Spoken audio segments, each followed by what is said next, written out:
अस्सलाम वालेकुम। Hi everyone, welcome to another topic of microbiology.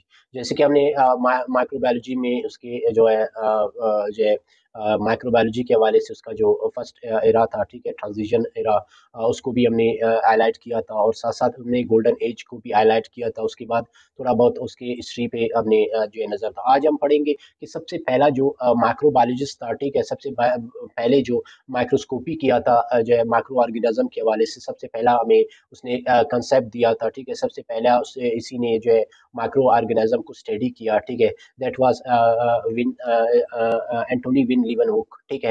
Antony लीवनहुक जो है ये सबसे पहले माइक्रोस्कोप को डिस्कवर किया, ठीक है। सबसे पहला जो simplest and very simple microscope इसने बनाया और इससे ही उसने जो है माइक्रोस्कोपी किया स्मॉल ऑर्गेनिज्म, माइक्रो ऑर्गेनिज्म यानी माइक्रोब्स की। सबसे पहले उसने क्या किया था, उस विन एंटोनी लिवनोक ने सबसे पहले इसके हवाले से हमें एक जो है एक कंसेप्ट दिया था कि there are some living organism which we can't see in with our naked eye, ठीक है। उसको जो है हमें सबसे पहले जो है हमें इंट्रोड्यूस कराया किसके साथ, माइक्रो ऑर्गेनिज्म के साथ, ठीक है। तो आते एंटोनी विन लिवनहुक का माइक्रो ऑर्गेनिज्म यानी माइक्रो बायोलॉजी के ऊपर इसका क्या जो है एक रोल रहा है, ठीक है, एक रोल रहा है, ठीक है। तो जब हम इसकी जो है बायोग्राफी को पढ़ते हैं तो ई वाज बर्न 24 अक्टूबर 1632 में। ई वाज बर्न इन, ठीक है, डॉल्फ टाउन, डच में, डच रिपब्लिक में ई वाज बॉर्न।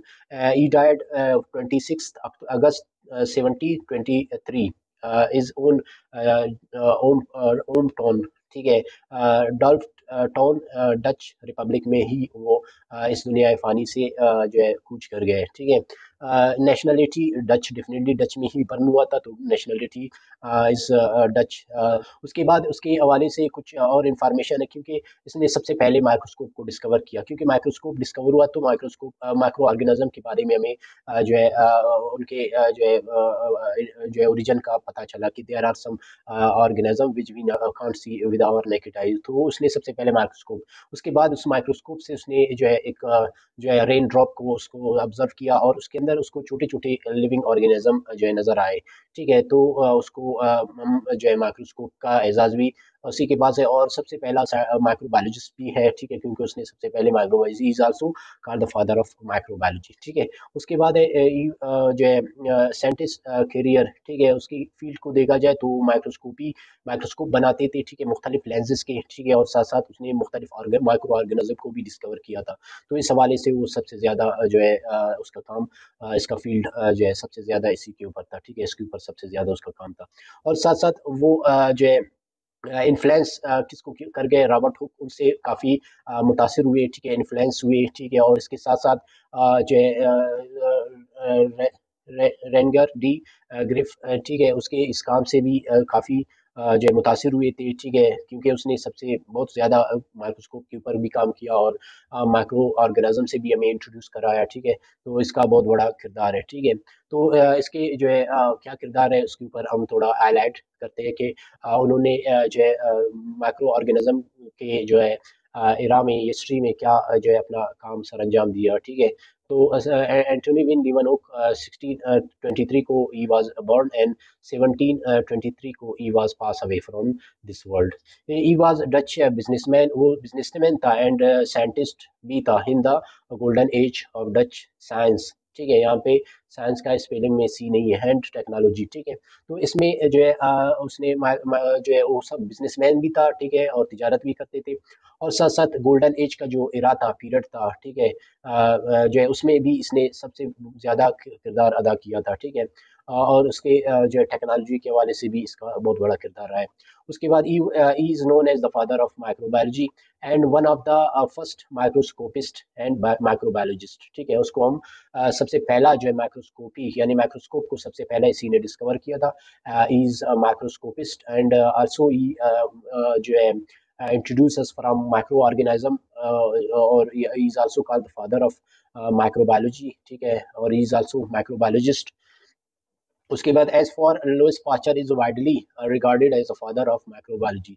अगर ओवरऑल देखा जाए तो सबसे ज्यादा काम यानी काम के हिसाब से देखा जाए जो जिस फील्ड में कोई जो है साइंटिस्ट अगर काम करे तो सबसे ज्यादा अगर उसके काम ज्यादा थे तो he is the called the father of जो है दैट फील्ड। ठीक है, तो सबसे ज्यादा माइक्रोबायोलॉजी के रिसर्च के ऊपर, माइक्रोबायोलॉजी के जो है उसके इम्पोर्टेंस के ऊपर सबसे ज्यादा जो है वर्कआउट जो है लॉयस पास्चर ने किया था। That's why is the called the father of microbiology. ठीक है, is called father of micrology, क्योंकि फील्ड में देखा जाता है वर्क को। ठीक है, आप जितना वर्क करोगे इस फील्ड में, आपका अगर उससे एक दिन भी ज्यादा वर्क है तो you are called the father of that field.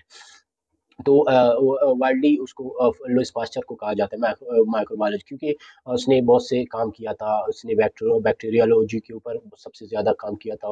मुख्तलिफ डिजीज़ और मुख्तलिफ बैक्टीरिया को भी उसने इन्वेंट किया था। ठीक है, और इसके साथ साथ उनके जो काम से जो है कॉन एंड रॉबर्ट कोच भी मुतासिर थे। ठीक है, इन्फ्लुएंस थे। उसके बाद Antonie Leeuwenhoek was for Delft island. ठीक है, इसका ताल्लुक आइलैंड से, डॉल्फ आइलैंड से था। ई वाज ओबी, इसका ओबी क्या था?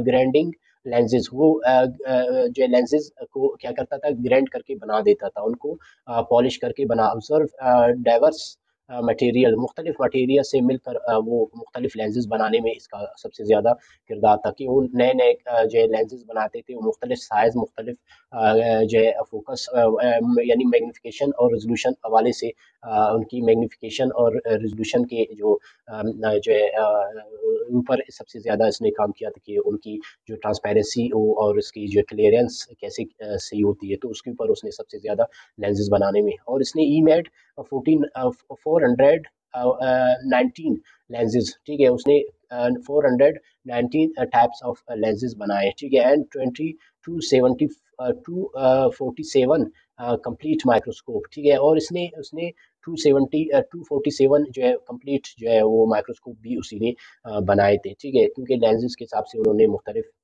समझो कि वो माइक्रोस्कोप भी बनाए।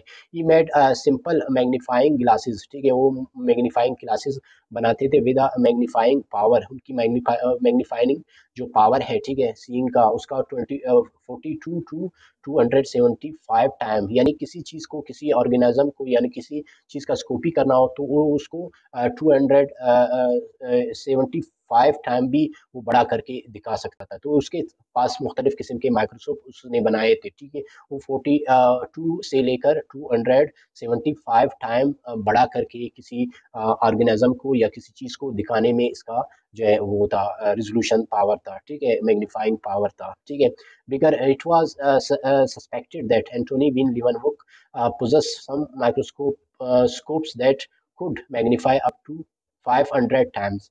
कुछ एनालिसिस भी बताते हैं कि उनके जो बनाई हुई लेंसेज हैं उनमें कुछ ऐसे लेंसेज थे जो एक चीज़ को, यानी उसकी माइक्रोस्कोपी इतना ज़्यादा, यानी मैग्नीफाइंग पावर इसका 500 टाइम भी था। ठीक है, यानी किसी चीज़ को जो है 500 टाइम भी बड़ा करके हमें दिखा दिखा सकता था। ठीक है, Antony van Leeuwenhoek was the first person who reported accurate description of various types of bacteria।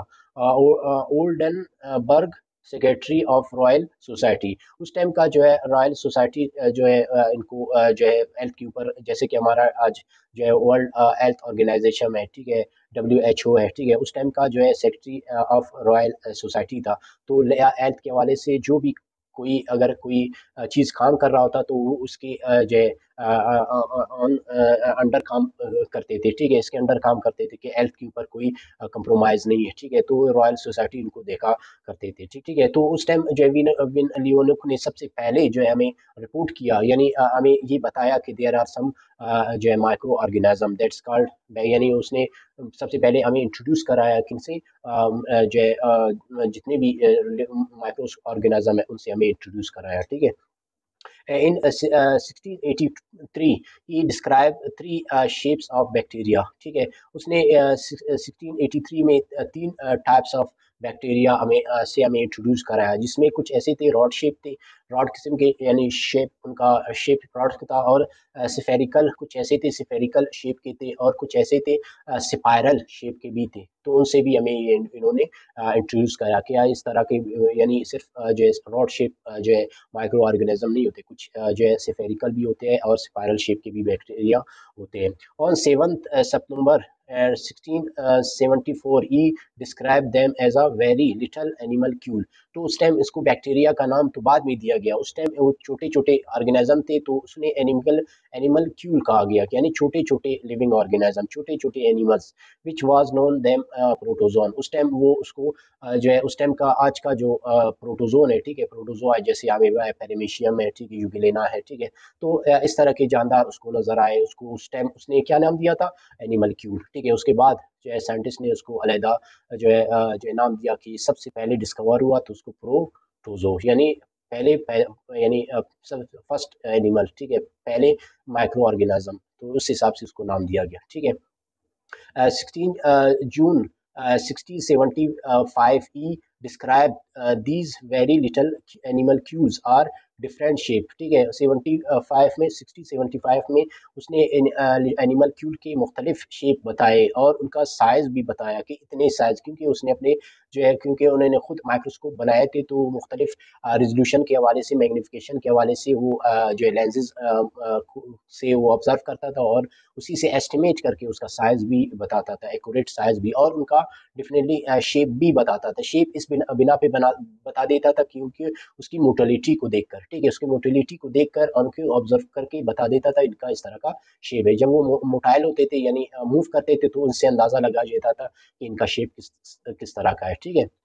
उसके बाद Antonie van Leeuwenhoek first describe bacteria on 9 October 1676, ठीक है। फिर 76 में जो है सबसे पहले उसने बैक्टीरिया के हवाले से भी अवे जो इंट्रोड्यूस करा है कि बैक्टीरिया भी कुछ ऐसे लिविंग माइक्रो ऑर्गेनिज्म है जो क्या क्या मौजूद होते हैं जो है एनिमल क्यूब से भी छोटे होते हैं, ठीक है।